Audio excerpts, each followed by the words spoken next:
Hi friends. நம்ம இப்ப இந்த என்ன பார்க்க போறோம் அப்டின்னா, ஷெட்யூல் 4 அத பத்தி பார்க்க போறோம் ஃப்ரெண்ட்ஸ். நம்ம வந்து ஆல்ரெடி நம்ம 3 ஷெட்யூல்ஸ் நம்ம முடிச்சுட்டோம். 3 வீக்ஸ். 3 வீக்ஸ் முடிச்சுட்டோம். நம்ம வந்து 3 வீக்ஸுக்கு வந்து மேத்ஸ் ஃப்ரீ டெஸ்ட்டும் குடுத்துட்டோம். மேத்ஸ் ஃப்ரீ டெஸ்ட் இந்த லாஸ்ட் வீக்குக்கான காம்பவுண்ட் இன்ட்ரெஸ்ட்க்கான ஆன்சர் கீ மட்டும் நான் இன்னும் குடுக்கல ஃப்ரெண்ட்ஸ். இங்க கொஞ்சம் ஃபங்ஷன் போயிட்டுருக்கு. எங்க வீட்டு பக்கத்துல இருக்க ஸ்கூல்ல. ஸோ, அதனால ரொம்ப நாய்ஸா இருக்கும். ஸோ, வந்து ஒரு 1 ஹவர் வீடியோன்றனால அந்த நாய்ஸ் வந்து நான் கட் பண்றதுக்கே எனக்கு 2 டூ 3 ஹார்ஸ்க்கு மேல ஆயிரும். ஸோ, அதனால கொஞ்சம் அந்த ஆன்சர் கீ வீடியோ மட்டும் டிலே ஆகுது ஃப்ரெண்ட்ஸ். ஸோ, நம்ம இப்ப பார்க்கலாம். 3 வீக் முடிச்சுட்டு 4த் வீக் பார்க்கலாம். இப்ப நமக்கு என்ன 4த் வீக்ல குடுத்துருக்காங்க அப்டின்னா, தமிழ் வந்து 7த் தமிழ் குடுத்துருக்காங்க. இயல் 6 டூ 9 குடுத்துருக்காங்க. நெக்ஸ்ட் வந்து கிஷோபா சாரோட ஸ்பெஷல் நோட்ஸ் அவங்க வந்து சார் குடுப்பாங்க. அதுக்கப்புறம் காமன் டாபிக்ஸ். காமன் டாபிக்ஸ் நமக்கு தெரியும். என்ன அப்டின்னா வேர்ச்சொல் அது மாதிரி, அதுக்கப்புறம் ஓரெழுத்து ஓர்மொழி, அதுக்கப்புறம் சென்டென்ஸ் பேட்டர்ன் இருக்கு பார்த்தீங்களா? வாக்கிய வகை, அதுக்கப்புறம் தன்வினை, பிறவினை, செய்வினை, செய்பாட்டு வினை, ஓரெழுத்து ஓர்மொழி, அதுக்கப்புறம் ஒரு பொருள் குறிக்கும் சொற்கள் அந்த மாதிரி காமன் டாபிக்ஸ் குடுத்துருப்பாங்க. ஸ்பெஷல் டாபிக்ஸ் ஒவ்வொரு வாரத்துக்கு ஒவ்வொன்னு குடுப்பாங்கப்பா. ஒரு இதுல வந்து நிறுத்தற் குறியீடு பங்க்சுவேஷன்ஸ் குடுத்திருந்தாங்க. போனது வந்து மருவ பெயர் குடுத்திருந்தாங்க. ஸோ, அந்த மாதிரி தான் குடுத்துருக்காங்க. ஆல்ரெடி அதுக்கெல்லாம் நோட்ஸ் நம்மகிட்டயே இருக்கு. என்கிட்ட இருக்கு ஃப்ரெண்ட்ஸ். ஸோ, அதனால சார் அப்போதைக்கு நோட்ஸ் போடுறது நான் ஆல்ரெடி அப்போதைக்கு நான் பார்த்துப்பேன். ஸோ, எனக்கு நோட்ஸ் எடுக்கிற அவளுக்கு மேக்ஸிமம் இருக்காது. ஏன்னா ஒரு ஃப்ரெண்ட் கேட்டீங்க, தமிழ் ஃபுல்லா நோட்ஸ் எடுத்து படிக்கணுமா அப்படின்னு கேட்டீங்க. மேக்ஸிமம் நீங்க புக்லயே பார்க்கலாம்ப்பா. ஏன் அப்படின்னா நோட்ஸ் எடுத்து படிக்கிறீங்க அப்படின்னா, நீங்க ஃபுல் டைமரா இருந்தீங்கன்னா ஓகே. நீங்க பார்ட் டைமரா இருந்தீங்கன்னா உங்களுக்கு டைம் கிடைக்கிறதே கொஞ்சம் கஷ்டமா இருக்கும். ஸோ, நீங்க நோட்ஸ் எடுத்து படிக்கணுமா அப்படின்னா நீங்க புக்லயே படிக்கலாம். அதே மாரி வந்து புக்குக்கு நீங்க கேட்டீங்க. சில பேர் நெறைய கேட்டாங்க. இப்ப இருக்க நியூ சிலபஸ்க்கு தகுந்த மாரி புக் யாராவது போட்டுருக்காங்களா? அப்படின்னு சொல்லிட்டு. ஸோ வந்து இப்போ வந்து சுரேஷ்ல அகாடமில வந்து நேத்து தான் வீடியோ போட்டிருந்தாங்க. லான்ச் பண்ற மாரி போட்டிருந்தாங்க. ஸோ உங்களுக்கு ஓகே அப்டின்னா நீங்க பாருங்க ஃப்ரெண்ட்ஸ். அதுக்கப்புறம் புத்தா அகாடமில வந்து புத்தா புத்தா அவங்க இதுல வந்து ரெடி பண்ணிக்கிட்டு இருக்காங்க அப்டின்ற மாரி ஒரு 2 டூ 3 டேஸ் பிஃபோர் சொல்லியிருந்தாங்க. அது அவ்வளோதான். ஏன்னா இப்போதைக்கு வந்து இது மட்டும் தான் அப்டிங்கும்போது, ஏன்னா வந்து நான் வந்து எந்த மெட்டீரியலும் வாங்குனது இல்லப்பா. தமிழ் வந்து நான் வந்து ஸ்கூல் புக்ஸ் தான் நான் ப்ரிஃபர் பண்ணியிருக்கேன். ஃபுல்லா என்ட்ட ஸ்கூல் புக்ஸ் தான் இருக்கு. ஏன்னா வந்து நான் நோட்ஸ் தான் எடுத்து வச்சிருக்கேன் இந்த மாதிரி. ஸோ ஓல்ட் டாபிக்கே நான் இந்த மாதிரி நான் நோட்ஸ் தான்ப்பா எடுத்து வச்சிருப்பேன் நானு. ஸோ இந்த மாதிரி ஏன்னா இதெல்லாம் வந்து நமக்கு இம்பார்ட்டன்ட்னு சொல்லிட்டு. ஸோ இப்பயுமே வந்து பாருங்க நமக்கு வந்து உயிரோட மருவு பெயர் இருக்கு. அதுக்கப்புறம் ஓமை தொடர்கள் இருக்கு. நெக்ஸ்ட் வந்து ஓரெழுத்து ஒரு மொழி இருக்கு நமக்கு. அதே மாரி 6த்தோட சொல்லும் பொருளும் எழுதியிருப்பேன். அதுக்கப்புறம் கலைச்சொற்கள் அந்த மாரி எழுதியிருப்பேன் ஃப்ரெண்ட்ஸ். இந்த மாரி 6த் டூ 12த் அட்வான்ஸ் லெவல் எல்லாமே நான் வந்து மேக்ஸிமம் வந்து முன்னாடி எழுதி வச்சிருக்கேன். இதெல்லாம் வந்து நான் எப்போ பண்ணேன் அப்படின்னா, நான் ஃபர்ஸ்ட் வந்து இந்த மாரி நீங்க சில டாபிக்ஸ் மட்டும் உங்களுக்கு கன்ஃப்யூஷனா இருந்துச்சு அப்படின்னா, அந்த டாபிக்ஸ் மட்டும் நீங்க எழுதி வச்சுக்கலாம் ஃப்ரெண்ட்ஸ். ஏன்னா ரிவிஷன் பண்ணும்போது உங்களுக்கு ஈஸியா இருக்கும். நெக்ஸ்ட் வந்து ஜிஎஸ்ன்னு பார்த்தோம் அப்படின்னா, ஃபர்ஸ்ட் தமிழ்நாடு பொருளாதாரம் குடுத்திருக்காங்க. 11த் எக்கனாமிக்ல. அதுக்கப்புறம் அரசாங்கம் வரியும் குடுத்திருக்காங்க. கவர்ன்மெண்ட் அண்ட் டாக்ஸ் 10த் எக்கனாமிக்ஸ்ல குடுத்திருக்காங்க.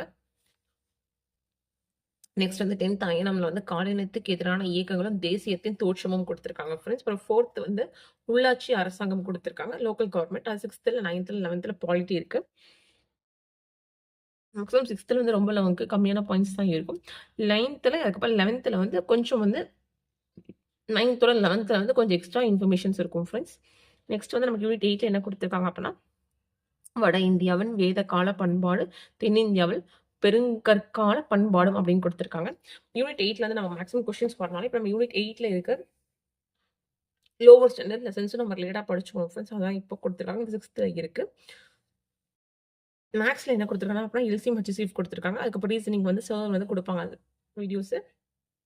அதுக்கப்புறம் வந்து டாப் 500ல 16 டூ 20 குடுத்திருக்காங்க. அப்புறம் கரண்ட் அஃபேர்ஸ்மே சார் வந்து குடுப்பாங்கப்பா.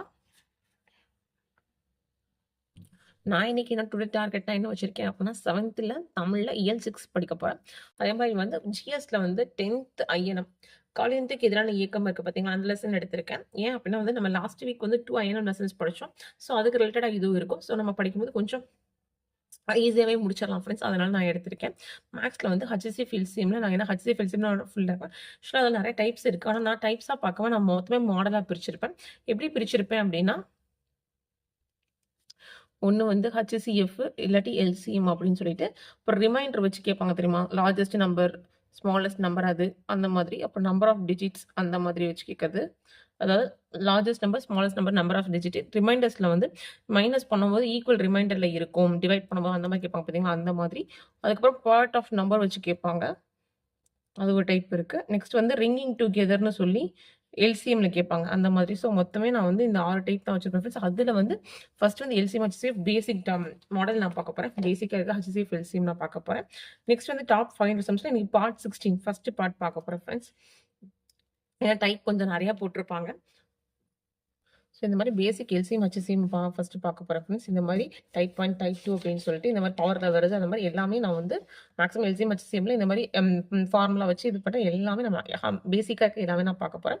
ஏன்னா இந்த மாதிரி நம்ம ஒன்ஸ் முடிச்சிட்டோம் அப்படின்னா அடுத்து அப்படியே ஒவ்வொரு இதா போகலாம். கிரேட்டஸ்ட் நம்பர், ஸ்மாலஸ்ட் நம்பர் அப்படின்ற மாதிரி இந்த மாதிரி கிரேட்டஸ்ட் நம்பர் போகலாம். அது இல்லாட்டி நம்ம அப்படின்னா இந்த மாதிரி லோயஸ்ட் 5 நம்பர்ஸ் போனால் இது ஒரு டைப் அந்த மாதிரி படிச்சு பார்த்துக்கலாம் ஃப்ரெண்ட்ஸ் நம்ம மேக்ஸ். ஸோ அந்த மாதிரி இப்போ நான் 10th பாலிட்டி அப்படின்னு பார்க்கும்போது ஸோ 10th ஐஎன்எம் பார்க்கும்போது நம்ம வந்து என்ன பண்ணோம், காலனியத்துக்கு எதிரான இயக்கங்கள், தேசியத்தின் தோற்றம். ஆக்சுவலா வந்து ஃபர்ஸ்ட் நமக்கு வந்து என்ன அப்படின்னா ஃபர்ஸ்ட் இன்ட்ரோடக்ஷன் மாதிரி கொடுத்துருப்பாங்க. கொடுத்துட்டு அதுக்கப்புறம் வந்து என்னென்ன கலகம் நடந்துச்சு அப்படின்ற மாதிரிலாம் சொல்லியிருப்பாங்க. ஸோ அதுக்கு வந்து ஐஎன்சி அந்த மாதிரி அதுக்கப்புறம் விவசாயிகள் கிளர்ச்சி வரும், அப்புறம் வஹாபி கிளர்ச்சி வரும், அப்புறம் பழங்குடியினர் எதிர்ப்பு வர்றது, அப்புறம் சாதல் கிளர்ச்சி, முண்டா கிளர்ச்சி, அப்புறம் பெரும் புரட்சி பத்தி கொஞ்சம் கொடுத்துருப்பாங்க ஃப்ரெண்ட்ஸ். 1857 பத்தி கொடுத்துருப்பாங்க. ஸோ அப்போ 15 நமக்கு விக்டோரியா மகாராணி அறிக்கை இருக்கணும் பார்த்தீங்களா, அது வரணும் நமக்கு. ஸோ அதுக்கப்புறம் சிப்பாய் கழகம் அது வரும். அதுக்கப்புறம் விவசாயிகள் கிளர்ச்சி அப்படின்னா அது எப்படி இருந்துச்சு, ஸோ அது வந்து ஒவ்வொரு கழகம் எப்படி வந்துச்சு அப்படின்னு சொல்லிட்டு, அப்புறம் பார்ட்டிஷன் ஆஃப் பெங்கால் 1905 அதை பத்தி வரும். அதில் அப்படியே வந்து சுதேசி இயக்கம் வரும் 1906. ஸோ அப்படியே ஒவ்வொரு இயரா வரும் ஃப்ரெண்ட்ஸ். அதுக்கப்புறம் நமக்கு இயரா சொன்னேன் அப்படின்னா இங்கே தனித்தனியாக வர்றது நான் அப்படி சொல்லிட்டேன் ஃப்ரெண்ட்ஸ். என்னங்க அப்புறம் இந்திய தேசிய இயக்கம் 70 to 1885 அதில் என்ன நடந்துச்சு அப்படின்றத நான் சொன்னேன் நான். ஸோ என்னென்ன வந்துச்சு அப்படின்றது அதே மாதிரி நம்ம என்ன பண்ணுறோம் அப்படின்னு பார்த்தோம்னா நெக்ஸ்ட் வங்க பிரிவினை இங்கே கொடுத்துருக்காங்க 1905. ஸோ அதான் நான் இங்கே சொன்னேன் நான் வங்க பிரிவினை. அதுக்கப்புறம் வங்க பிரிவினை முடிஞ்சதுக்கு அப்புறம் நமக்கு வந்து அங்க 1905 to 1911 என்ன நடந்துச்சு அப்படின்றத அப்படியே ஒவ்வொரு இயர் தான் வரும். அதுக்கப்புறம் 1916 to 1918 நடந்துச்சு. ஸோ இந்த மாதிரி இருக்கிறதா ஃப்ரெண்ட்ஸ். நான் வந்து ஒவ்வொரு இயர்ல நான் வந்து ஹெட்டிங் எல்லாம் என்ன நடந்துச்சு அப்படின்னு சொல்லி நோட்ஸ் எடுத்து வச்சிருக்கேன் நான். டெய்லி நம்ம டார்கெட் வந்து கம்யூனிட்டி டேப்ல வந்து போஸ்ட் பண்ணுவோம் ஃப்ரெண்ட்ஸ். நம்ம அதை வச்சு நம்ம இது பண்ணலாம். அதே மாதிரி வந்து வீக்லி வந்து நம்ம மேக்ஸ் வந்து இந்த வீக்குக்கு மேக்ஸ் வந்து நம்ம 25 கொஸ்டின்ஸ் வந்து கொடுப்போம் நம்ம. அதுக்கப்புறம் ஆன்சர் வந்து லேட்டராக நம்ம கொடுப்போம் ஃப்ரெண்ட்ஸ். அதுக்கப்புறம் வந்து டெலிகிராம் சேனல் வந்து லிங்க் கொடுத்துருக்கேன் ஃப்ரெண்ட்ஸ், கீழே ஜாயின் பண்ணிக்கோங்க. ஸோ நான் வந்து மெயின் சேனல் வந்து நான் கொடுத்துருந்தேன். ஒருத்தவங்க சொன்னாங்க அதில் நீங்கள் நிறைய பிடிஎஃப்ஸ் இருக்குது, கொஞ்சம் கஷ்டமாக இருக்குது, நீங்கள் இன்னொரு சேனல் வந்து ஸ்டடீஸ்க்கு. ஏன்னா வந்து நம்ம வந்து டிஎன்பிசி கவுன்சிலிங் ரிலேட்டடாக வீடியோஸ் போட்டுட்டு இருந்தோம். ஸோ அதனால் நீங்கள் அதில் ஒருத்தர் கேட்டிருந்தீங்க. ஸோ அதுக்கு ஒரு சேனல் கிரியேட் பண்ணியிருக்கோம். ஸோ 2 சேனல் லிங்க்குமே கொடுக்குறேன். ரெண்டுமே நீங்கள் ஜாயின் பண்ணிக்கோங்க. ஸோ இதில் வந்து இன்னும் நான் எந்த மெசேஜுமே நான் பண்ணல. ஸோ அதில் வந்து இந்த வீக்கில் ஸ்டார்ட் பண்ணலாம். ஆல்ரெடி வந்து அந்த சேனலில் வந்து லாஸ்ட் 3 வீக்ஸுக்கான ஸ்கூல் புக் மெட்டீரியல்ஸ் இருக்கும், பிவிக்யூஸ் இருக்கும், அதே மாதிரி ஏதாவது ஸ்பெஷல் மெட்டீரியல்ஸ் இருக்கும், இல்லாட்டி ஏதாவது இம்பார்ட்டன்ட் கரண்ட் அஃபேர்ஸ் இருக்கும். ஸோ அந்த மாதிரி இருக்கும். இதில் வந்து இன்னும் ஸ்டார்ட் பண்ணலாம் ஃப்ரெண்ட்ஸ். இதில் வந்து இந்த வீக்காக இருக்க ஸ்கூல் புக் பீரியட்ஸ், அதுக்கப்புறம் வந்து பிவிக்யூ அந்த மாதிரி நான் சென்ட் பண்ணுறேன் ஃப்ரெண்ட்ஸ். கொஞ்சம் வீடியோ பிடிச்சதை லைக் பண்ணுங்கள், ஷேர் பண்ணுங்கள், சப்ஸ்கிரைப் பண்ணுங்கள் ஃப்ரெண்ட்ஸ். தேங்க்யூ.